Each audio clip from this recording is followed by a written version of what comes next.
Hello, कैसे हैं आप सब। आज बहुत ज़्यादा बारिश हो रही है और ठंड भी काफ़ी ज़्यादा है।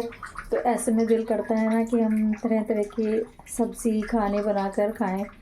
लेकिन काफ़ी दिनों से मेरे कुछ ऐसी तबीयत ख़राब थी जिसकी वजह से कुछ भी अच्छा घर में नहीं बन पा रहा, क्योंकि अगर घर में मम्मी या वाइफ ही बीमार हो जाए तो सारी किचन या सारे घर का उल्टा पलटा हो जाता है। तो आज मैं उठी हूँ, तो मैंने सोचा कि चलो आज मैं कुछ अच्छा सा बनाती हूँ। तो आज मैं एक अलग तरह की रेसिपी लेकर आई हूँ और देखते हैं, मैं अपने तरीके से बनाऊँगी। आप लोगों को पसंद आती है कि नहीं पसंद आती है मुझे नहीं पता, लेकिन मैं पूरी कोशिश करूँगी कि मैं अच्छे से अच्छी बनाऊँ। तो अगर आप लोगों को जैसी भी लगे आप लोग कमेंट करके ज़रूर बताइएगा और एक लाइक ज़रूर दीजिएगा, चैनल को सब्सक्राइब कर दीजिएगा, क्योंकि इससे ही पता चलता है हमें कि हम अपना काम जो भी हमने उठाया है, बीड़ा है लिया है अपने लिए ही सही, लेकिन उसको हम अच्छी तरह से कर रहे हैं कि नहीं कर रहे हैं। तो अगर आप लोग इतना सपोर्ट करेंगे तो मेरे लिए बहुत ही अच्छा होगा और हमेशा मैं आप लोगों की आभारी रहूँगी। तो आज की मेरी रेसिपी मैं एक अलग तरीके से बनाऊंगी, ऐसे मैंने कभी नहीं बनाई है। मैं बैठे बैठे सोच रही थी कि काफ़ी देर से कि कैसे बनाऊं इस सब्ज़ी को जो बिल्कुल अलग हटके हो। तो आज मैंने एक नए तरीके से बनानी शुरू करी है। तो चलिए देखते हैं आप लोगों को पसंद आती है कि नहीं।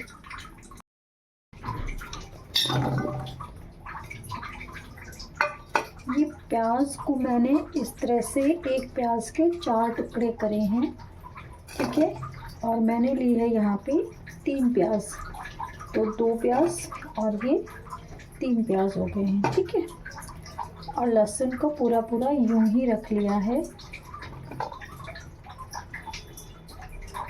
इस तरह से, और अदरक को भी यूं रखा है, ठीक है।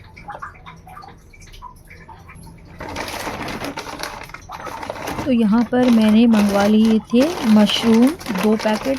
आजकल हमने कंट्री डिलाइट का ऑफ़र जो चला है 4 पे 4 का, उसमें एक दिन तो दूध बहुत ज़्यादा इकट्ठा हो गया था, तो मैंने सोचा दूध ना मंगा के आज देखते हैं कि इनके वेजिटेबल का भी है, तो देखते हैं कैसी है। तो वेजिटेबल बहुत अच्छी है, एकदम फ्रेश है। तो ये मशरूम के 2 पैकेट मंगवाए थे और मटर मंगवाई थी, मटर भी बहुत ही अच्छी निकली। तो मैंने सोचा क्यों ना आज मटर और मशरूम की सब्ज़ी बनाई जाए, क्योंकि जब ऐसा मौसम हो तो बस चटपटा चटपटा बढ़िया बढ़िया बना के खाने का ही दिल करता है।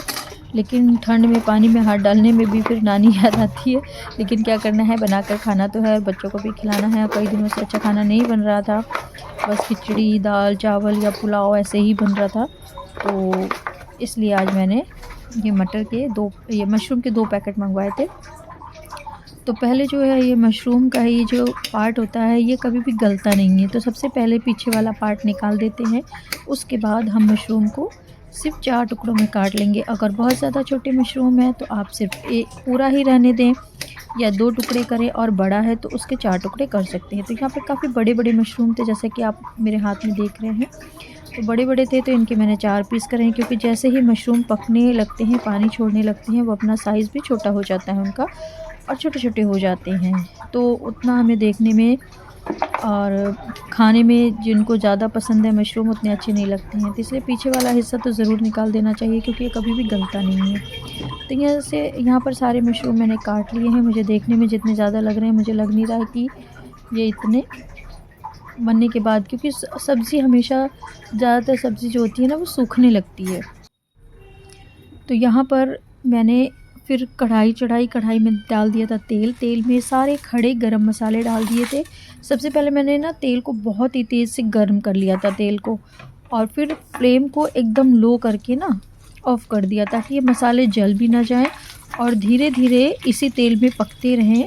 मैंने गैस को ऑफ़ कर दिया था और अपना फ्लेवर छोड़ते रहें। तो ये अदरक और लहसुन और प्याज जो मैंने आपको भी दिखाया था, इनको भी डाल देते, इनको भी फ्राई कर लेते। अब मैं जो है, क्योंकि खड़े मसाले का फ्लेवर तेल में आ चुका है, तो मैंने गैस ऑन कर दी है, क्योंकि अब इसमें साथ में प्याज और टमाटर और अदरक लहसुन सब पड़ चुका है।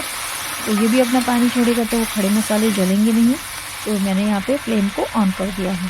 तो इसको थोड़ा सा भून लेंगे हल्का हल्का सा, और साथ ही हम इसमें डाल देंगे नमक। नमक डालने से हमारा जो ये मिक्सचर हम बनाने जा रहे हैं ये बहुत ही जल्दी पक जाता है, टमाटर बहुत ही जल्दी गल जाते हैं। और साथ ही मैंने डाल दिए कसूरी लाल मेथी, तो जो भी कलर होगा ना वो इसी मसाले में आ जाएगा।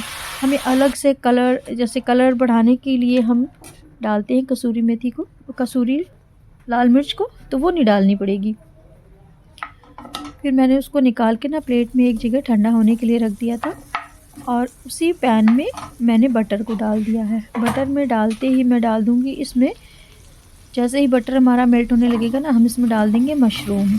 मशरूम को मैंने कम से कम 3 से 4 पानी से धो लिया था बहुत ही अच्छी तरह से, क्योंकि मशरूम में भी जो होती है ना बहुत ज़्यादा मिट्टी होती है। तो पहले मैं क्या करती हूँ ना, हल्का सा नमक डाल देती हूँ, और नमक के साथ ही थोड़ा सा आटा डाल देती हूँ, क्योंकि उसमें दरदरापन होता है, उससे ये बहुत ही अच्छे से साफ़ हो जाता है। फिर 3 से 4 पानी से धो देती हूँ, और पानी सुखा दिया था बिल्कुल ऐसी छन्नी में रख के, सारा पानी सुखा दिया था। फिर मशरूम को डाल दिया, उसके साथ ही डाल दी मैंने मटर। जो बटर है हमारा मक्खन, उसमें हमारे मशरूम अच्छे से धीरे धीरे ना पक जाएंगे, और बटर का जितना भी फ्लेवर होगा ना वो सारा मशरूम में और मटर में आ जाएगा।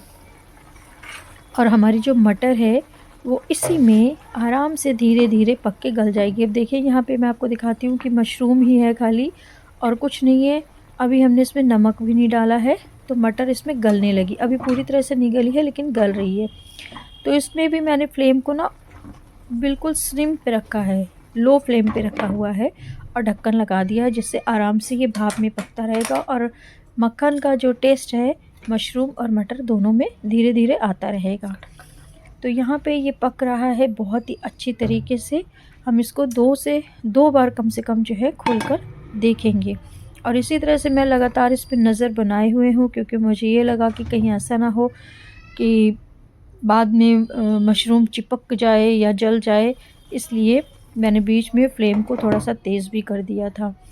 तो ये तेज़ पत्ता जो मैंने उसमें डाला था, उसमें से वापस इसमें डाल दिया। फिर ये मसाला जो था हमारा ठंडा हो चुका है। अब इस मसाले को हम धीरे धीरे करके इसमें जार में शिफ्ट करके और इसका एक पेस्ट बना लेंगे।